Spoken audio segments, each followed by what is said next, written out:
Welcome on into the Wolverine.com podcast. Clayton Sayfie here with Wright, former Michigan basketball player and our analyst here on 3. We're going to discuss all the Michigan basketball news of the last few days. Hunter Dickinson is back for his junior season at Michigan. Caleb Houstan and Moussa Diabate have declared for the draft while maintaining their eligibility, so they're going to explore that process. Obviously, still the potential for them both to return, one to leave, one to, come back, all that type of stuff. So we'll get into kind of their decisions. So those are kind of still decisions that are going to be down the road. But Hunter Dickinson, man, declared last year, and we'll start with him. Declared last year, came back, said at one point he was leaning towards leaving, but decided to return. Says it was for one last ride. I was looking up the exact wordage there. One last ride. But as I kind of said throughout the season, I mean, he can go back on that. Obviously, he technically has 3 more years of eligibility because of the COVID year. NIL is a big thing. You can make a lot of money there. Hunter's, has a lot of deals in that space. And here he is deciding that college is the better option for him. He can only go through the process one more time, so I think it was smart for him. He's already been through that. The feedback is going to be similar, although he's expanded his game a little bit. And he's just going to kind of ride with these guys and be back with the team. I think it's beneficial to have your leader back and kind of with the team throughout the entire offseason. So your reaction? I mean, Hunter Dickinson felt like it was kind of trending this way for a few weeks now, but he makes a decision and, decides that he's going to stay at Michigan for at least another year. Yeah, I mean, it's huge. It's huge being able to solidify your front court. That would have been a position where we're like, okay, is Terrace Reed going to have to come in and play right away? Very good player, by the way. Terrace Reed, I am a big fan of him. Be out for a lookout. I have a breakdown for him coming out very, very soon. But Terrace Reed has been just improving every single year for the last 3 years, and now he's a top 40 player. Now you're going to have that dude backing up, in my opinion, the consensus Big Ten Player of the Year. That's going to be big. It's going to be big for them to battle back and forth. It's going to give you another option when it comes to Will Cheddar. Will Cheddar is a very good shooter. He's a good post-up player. He can play the 4. You have Moussa's still in limbo, but if Moussa were to leave, a lot of minutes do open up at the 4 for some shooting now to surround Hunter. People think that Hunter dropped off last year.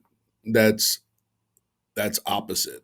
And I was talking with Hunter during the Final Four, and we were talking about how much his game has improved this year, and it improved while the spacing was a 180 from the previous year, and we were just laughing about how it's going to be crazy if you were to play in another heavy spaced out offense. And I think that can happen next year, and that could be pretty scary. If you do have a Big Ten Player of the Year caliber player, you set yourself up nicely to contend for a Big Ten championship. And if you're able to win a Big Ten title, you're in a pretty good spot for a good seed to make another run at a Final Four. No doubt. And it's something actually we talked about throughout the NCAA tournament run. You play Colorado State, right? You get down, but you were able to climb back, and Hunter Dickinson was obviously huge in that game. And then he goes off against Tennessee as well. His 48 points in the first 2 NCAA tournament games were the most by a Michigan player since Juwan Howard. So he was kind of carrying them. I know Eli Brooks was fantastic as well against Tennessee, but there's something to be said about, Tennessee was probably a better team than Michigan, but Michigan had the best player on the floor.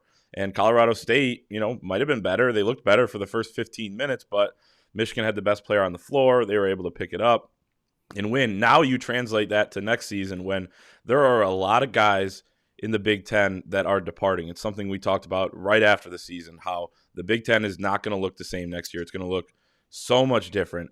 But with Hunter Dickinson back, Michigan, and the way they play and how they play through him is going to look, as similar to last year as any team probably in the league because, maybe Minnesota, I don't know, will be kind of up there in that as well.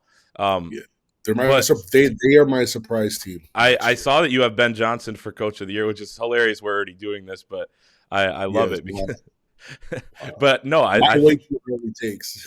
yeah. So I mean, Michigan's going to be able to play through him again. They know they have an identity. I mean, that was a problem early last year. I thought, what's the identity of this team? I mean, what do they really hang their hat on? Now, Michigan knows exactly what it's going to do with Hunter Dickinson. Tons of pieces to figure out around him, including Caleb and Moussa, who we'll talk about in a second. But just how big is that? Being that Big Ten team that finally seems to have some continuity. Especially in a year when there's so many guys that are leaving. That's huge. That's huge. And then you kind of look around the league and see the big men in the front courts that are departing. Then you got Hunter coming back. He's by far the most decorated player returning next year, where his biggest foes are going to be Cliff Omori for Rutgers. Dane Danger for Illinois is very good. He's a transfer from Baylor, top 100 player. Zach Edey is back, but as of right now, Zach Edey doesn't have guards to throw him the basketball. So it's gonna be a very interesting time. Michigan State, they only have 9 scholarships right now, and they have only 2 assistant coaches, and their big man who was gonna play 25 minutes and start, Julius Marble, transferred out. So all they have right now at the 5 is Joey Hauser, Jackson Kohler, who's a very good player, very good recruit coming in, and they have Matty Sissoko. So there's a lot of attrition going on. You're going to see some faces you haven't seen before. Minnesota has Dawson Garcia, the transfer from North Carolina, from Minnesota, former top 50 player. He's pretty good as well. But it's nice having that continuity, as you said, because you're getting some continuance from the previous year from some key guys, and then adding and rebuilding. When you're doing that, that's what's going to put you in a top 3 type of situation, competing for a Big Ten championship, when some of these teams, honestly, they're just trying to build out a competitive roster. They're not thinking this is what we got to do to win the Big Ten title. It's, oh my goodness, are we going to have a shooting guard next year? Are we going to have a power forward? Are they going to be able to, are we going to have a point guard? Do we have to change the way that we play? And a lot of these things they just can't control, because they have to almost, it's almost like recruiting all over again, except now you are recruiting grown men who are getting offers, different NIL packages. I thought Nigel Pack was going to go to Purdue. Nigel Pack, one of the top scorers in the entire country, super efficient. Indianapolis, Indiana kid. I'm like, oh, Purdue, that's easy. You just offer him Carson Edwards shots, and that's it, right? No, because my Miami attorney sweeps in, signs the kid for $800,000, $400,000 per year over 2 years, and then gives him a car. Tough and to you guys compete like, with that. Well, how do you know that? The businessman tweeted it. They announced exactly it. what it was before the kid announced. I'm like, this is not legal. None of this is legal. What are we doing? It's you know what I mean? So it is the wild, wild west. And to be able to keep someone like that at home, someone who would go on the market for $1 million, over Oscar's giveaway. Oscar's getting $2 million at Kentucky. Hunter could have very well, put his name out there and just auctioned himself off. But he wanted to win. He wants to win a championship at Michigan. He wants to hang another banner there, and you can only commend that. No doubt. And it's funny, I was going back and kind of reading some of his quotes from the process last year, because it's very similar. He didn't win a national championship this year. That's kind of the thing he was talking about when he decided to come back.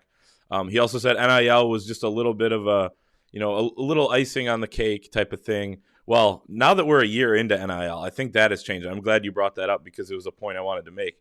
We're seeing this trend. There's a lot of guys going, and I think, Caleb Houstan, could use another year, needs another year. And there are other guys that are testing the waters that will probably return, and that'll be that. But there are also guys, and there's a trend going on with Oscar Tshiebwe, the National Player of the Year at Kentucky, who's coming back, the first National Player of the Year to come back and play the next season since Tyler Hansbrough, and I believe it was 07 or 08. So we're talking about something that's pretty rare. NIL, as you mentioned, he wasn't even eligible to get NIL earlier because he's from out of country, but was able to get his visa changed, all that. That was a big story.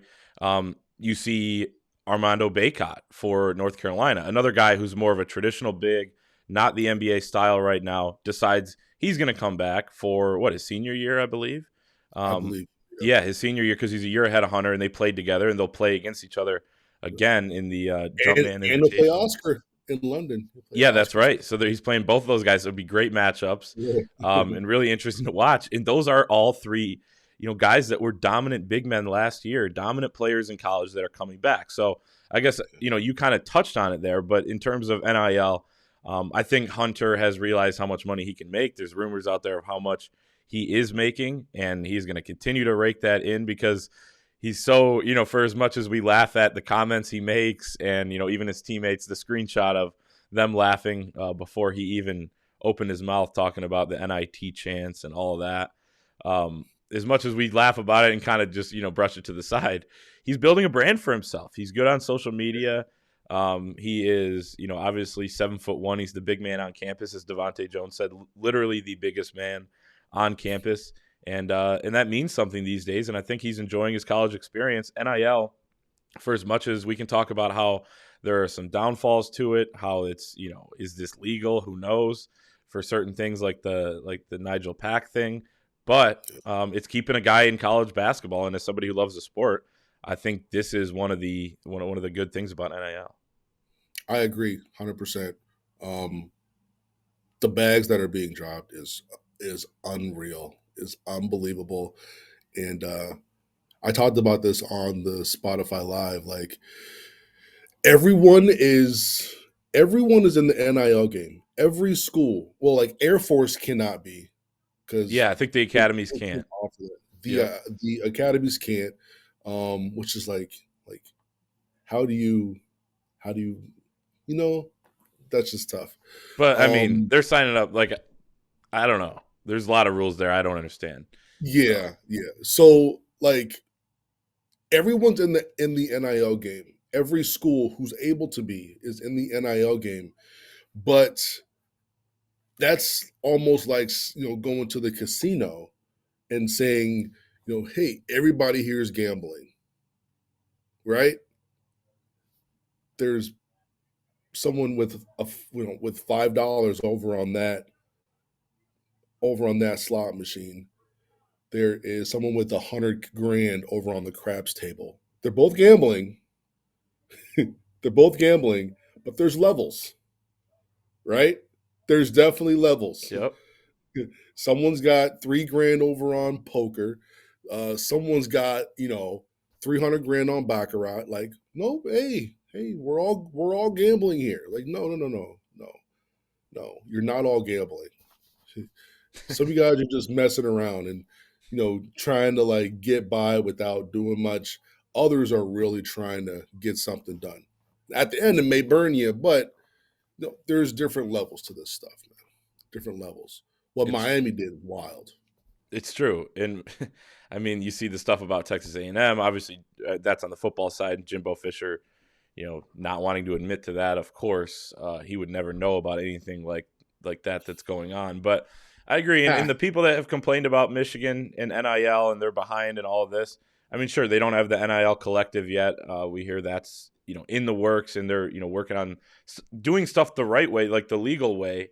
And it probably takes a little bit longer, and there's state laws involved, so it's really complicated. But I think the way Michigan's honestly doing NIL is probably the right way, where, hey, if you're good, if you have a good brand, and you can market yourself, there's an opportunity here. Blake Corum, he said he's in six figures. I mean, he said he's not the only one. Jim Harbaugh said there's quite a few guys on the football side that are making a lot of money because they proved, they're valuable. I mean, these guys now they can make money kind of on their own. It's not necessarily being enticed by the program. So this is an example that Michigan's getting it done in the NIL space, whether or not some people want to believe it or whatever. But Hunter Dickinson cashing in, you see him posting something different every week, a different ad on his Instagram, and good for him because he does have a big brand. Like before, it was Adrian Nunez has millions on TikTok, and he had to click the setting on the app that he can't accept the money. But now he can, and that's all on his own. Like Adrian Nunez didn't really use basketball much to get that following. I don't think his followers on TikTok are huge Michigan fans. Right, exactly. They're not Michigan basketball fans. So, so good for those guys. And it's obviously helping college basketball in this sense. Sheboy's back. Baycott's back. Hunter Dickinson's back. 3 examples. We're seeing it around the country. Caleb Love is back at North Carolina. That dude, why not run it back? That'll be an interesting matchup. I think getting a little bit of UCLA 2022 vibes from UNC, but it'll be fascinating to see them next year and some of these other teams that are returning guys that they otherwise wouldn't have. I go ahead. Agree. Yeah, I agree with that 100%. The only difference is I do like North Carolina's backcourt, and I trust the big man that he's going to do what he does. That's like the only part that's like not very UCLA-y to me. I do trust those guys more. Yeah. Because what Juzang was doing felt a little more Mickey Mouse. Yeah, credit him. He was fantastic. He had a really good tournament. Yeah, but it feels like a little more sustainable. At the same time, though, when Caleb Love is cold, he's cold. Yeah, he's cold, but he's super athletic, can get to the rack, and then RJ Davis is a very good Robin to the Batman, and Armando Baycott, he doesn't care about anything except getting rebounds and playing extremely hard. They do need Puff Johnson to play to be more like a Brady Manick next year, and less of like a spot guy. He's got to do a lot more because I think Manick was like the glue for that team. Yes. And the reason why they were able to flip and make a run at the end there. Mm-hmm. Puff Johnson, I think he has a lot of potential. You can love see it. I know. Let's just stick with the front court and start with Moussa and then, get to Caleb quickly too. But he's kind of the guy that we talked about 2 weeks ago that, hey, if a guy does declare, he probably has the best chance of leaving. He has probably the best chance of being drafted just because of that upside, the athleticism, stuff you kind of can't teach. He's also raw early to the game. He's going to get better and improve. Your thoughts on his decision? Not a shock, I don't think, especially with him. Caleb was a little more surprising, but, still – if you would have asked me 3 weeks ago, I wouldn't have been surprised. I guess just once the deadline hit, it was like, okay, Caleb probably just didn't enter his name, but turns out he did. Your thoughts on Moussa first and, his decision that he has coming up and what you think he might do during the process. 6'10", great measurables. I think he's going to test very, very well, and I think that's going to turn a lot of heads. He has a high motor. A lot of what NBA teams need right now, he does offer you some rim protection, high ball screen rolling, switchable, versatile on the defensive side. That's like, man, there are so many cats right now who are getting a lot of minutes, who do what he does, like Jackson Hayes, Claxton, guys like that who are, more a little bit on the more skinny side, but they do a really good job around the rim and playing in that middle third. I think he's got a shot right now. There's a lot of mocks that have him undrafted. I really can't see that. Now the NBA draft, there are 2 picks that were forfeited, so there's only going to be 58 picks. So if you don't see him in that, if you don't see him in the 40s, you would hope that he doesn't go drafted so he could pick and choose where he wants to go. But either way, I would not be surprised if he goes in the 40s, because I just think that he's going to be a high potential guy. He's someone that they're going to put in the G probably for a year, maybe a couple games in the NBA, but a lot of G, a lot of hammer experience. Get into it, do what you got to do. I think he's also someone that you don't sign to a two-way. That's someone that you would sign to an actual contract, similar to like a Delano Banton, like a 2-year deal with like a third-year option for like $2, $3, $4 million. I could definitely see something like that for him. From the Michigan side of things, now that Hunter's back, I think Moussa is the guy that you'd say if we had to lose one of these two guys, it would probably be him because your front court is solidified. Hunter is a 5. Moussa, I think, is more of a natural 5.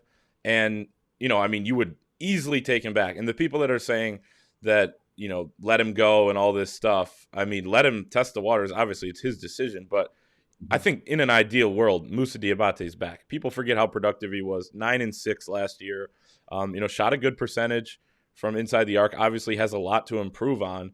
But from Michigan's standpoint, I guess where do you stand on that? I guess how big it would be to get him back, how big of a loss it would be if he ended up staying in.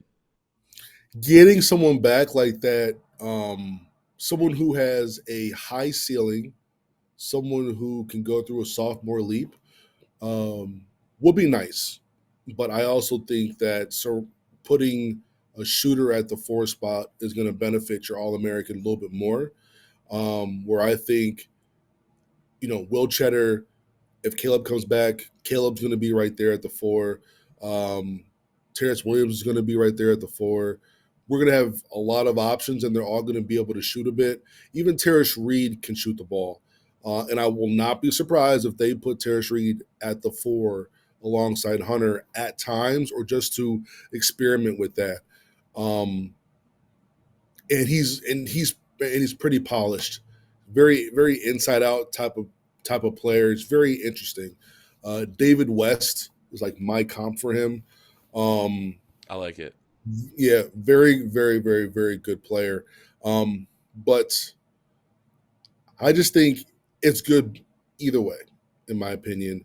I think him going is going to free a lot of spots up for guys who are ready to play a bit more, especially T. Will. If he leaves, T. Will's minutes are going to jump to about 20, 25. Mm-hmm. And then, you do have Isaiah Barnes in there fighting for the minutes at the 3. Will Cheddar is going to command some minutes at the 4. I just like the potential for very good shooting around Hunter. And everything, like, yes, we do need really good backcourt guard play, but if it doesn't benefit Hunter, we would have to kind of reconsider some things.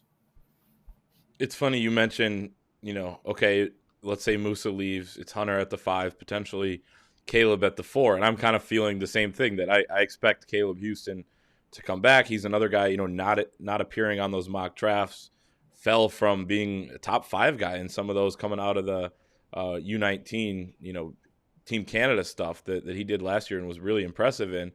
But, and that's fine. He had kind of more of a normal freshman year than people think, but he just had such high expectations. So him going through the process, getting that feedback, how valuable is that for him as opposed to maybe not declaring and, just deciding, hey, I'm going to work with Cam Sanderson. I'm just going to kind of stay with the team and do all that. Because I know the timeline was a little different last year, but Hunter and Devontae Jones didn't really join the team until midsummer. Those guys were kind of already going. So it is a little odd in terms of timing, but at the same time, it's not like he's away from basketball. He's going to be working on things. He's going to be bettering his game, training, getting feedback, learning about what he needs to do better. Yeah, Caleb is someone who, it's almost like he's going to know exactly what he needs to do better, and a big part of that is going to be consistency. He's got to get more athletic. He's got to get more bouncy. He's got to be able to get more efficient with his dribbles. He's best when he's doing 2 dribbles or less. When he's asked to do a bit more, it's like every dribble, like his efficiency drops. You know what I mean? So, if they're able to get him back, I think you are going to see. I think you are going to see a sophomore leap, because I think IQ wise, and his camp as well, they are going to hit on things that he struggled with all season long. And he'll be able to come in at we're like, it's almost like if Moussa left, T Will and Caleb can kind of play that like dual position, like whichever type of deal. Yep. Like Franz and Livers. Yep. Right, exactly. Just hey, play off each You're a other. wing. Yeah. You do what you do. You Yeah. do what you do. So I like Caleb. People are like, oh, he had a mediocre year. I'm like for a freshman, he had a pretty decent year. He had a pretty decent year. Maybe not the expectations of shooting up a bunch of shots and averaging a bunch of points, but he did have a decent year, and they just need him to take that big step, that big next step, and a lot of that does happen from your freshman to your sophomore season. It's amazing how guys, 6 months later from when we last saw them, when you start that next season, how much different they look. I mean, Puff Johnson from North Carolina, he looked so raw last year, but I was talking about this the other day with somebody. Like, by the time November rolls around and, even December when Michigan plays them, that's going to be a totally different dude. So I think people are underestimating, not only with Caleb, how much he's going to get better, but Moussa too. Like, he's going to improve too. This is a really raw, athletic guy who hasn't played a ton of basketball in his life compared to some of these other guys, compared to a Caleb Houstan. He haven't even started playing basketball. So these guys are going to improve, whether or not they come back. But if they come back for Michigan, it's not just, oh, you're getting the same Caleb Houstan from last year back. No, it's you're getting a better Caleb Houstan who's going to have a bigger role back. So that's important. And same with the other guys that are staying for sure, like a T. Will and some of these other guys. Last thing I wanted to hit on is Michigan continuing to pursue Terrence Shannon in the portal out of Texas Tech. Kind of a story we've been tracking for a couple weeks now. Obviously, admissions hurdle, that type of thing. But it seems like Michigan, has been the favorite for a little bit, depending on if they can get him in and all that sort of stuff. What would he add, I guess, to this team in your estimation? I mean, he's going to add another shooter. He's going to add a big threat in the transition game. He's very good on catch and shoot. He's very good on catch and rips. He's going to give a lot of what's the term? Like there is some excitement, but he does provide winning basketball. He does come from. It's crazy to talk about, but Texas Tech is a winning basketball program.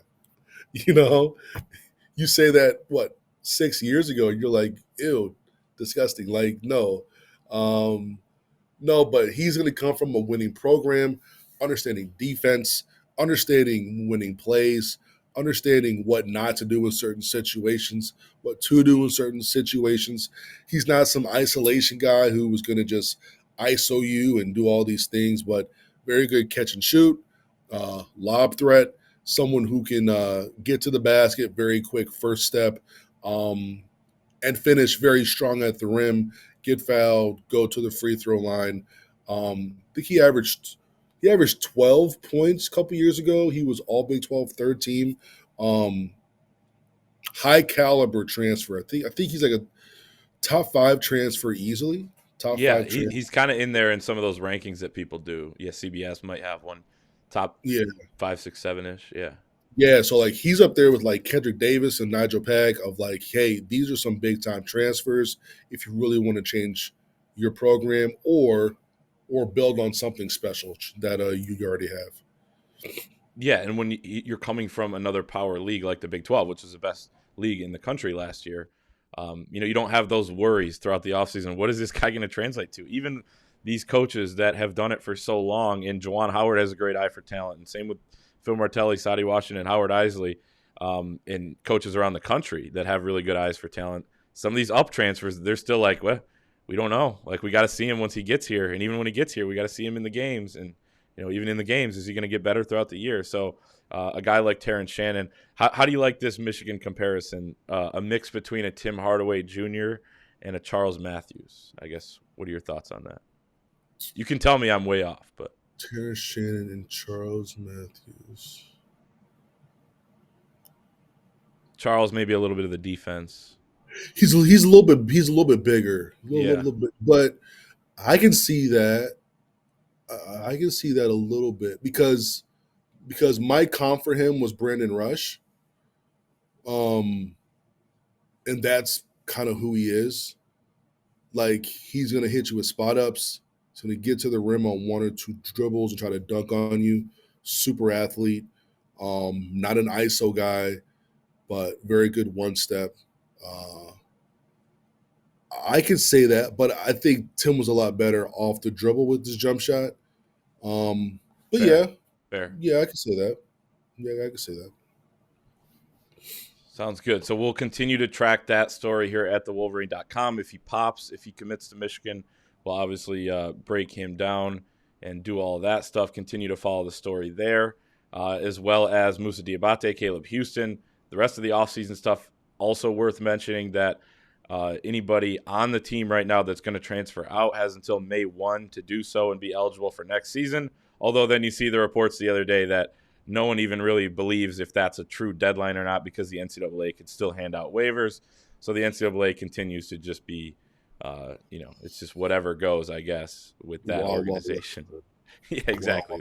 Wow. The Wild Wild West continues in the college basketball offseason, but we'll continue to track it on the Michigan side of things at thewolverine.com. $1 gets you an entire year of premium access, so all the scoops there. Join us right now. Thanks to Ant for joining us, and we'll see everyone next time.